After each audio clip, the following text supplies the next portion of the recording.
imagine if like infidelity was made like illegal. Like, how would that change things? And it wouldn't happen because there's so much like. I don't think it's in favour of the people in power. I don't, and it's also like, should there be should it be like the responsibility of the state to prevent that from happening? I don't know, but that would be interesting.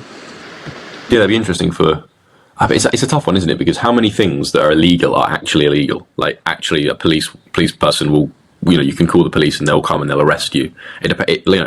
Would we put then infidelity on the same level as like murder or rape, when these things are taken much more seriously than, say, I don't know, the use of marijuana or weed that is illegal, but police aren't coming to your door arresting you about that shit. So it depends what level of illegality we'd be talking about with that.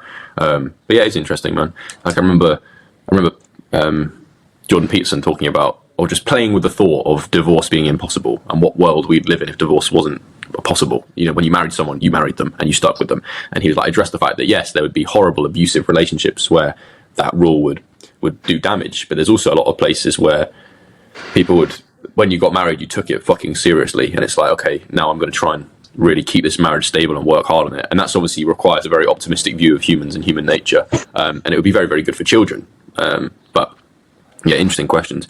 On the point of what do I think will be seen as immoral in the future that is seen as okay now, the only thing that came to my mind is, I think perhaps in the future we'll look back on how algorithms and AI is used to capture people's attention, and I don't know, we'll see that as in a positive light in maybe 100 years. Like how the TikTok For You page is, and how social media apps keep you hooked and things. We might look back on that and go, we prioritized profit and sort of capitalist motivation over quality of life of the masses and people sort of having agency and keeping hold of their attention span. Like, there might be a world when we look back on this era and go, this was the era where big corporations damaged people's lives and they didn't realize it, because we sort of felt like we're compelled to do this stuff. We're compelled to doom scroll. We're compelled to go down YouTube rabbit holes.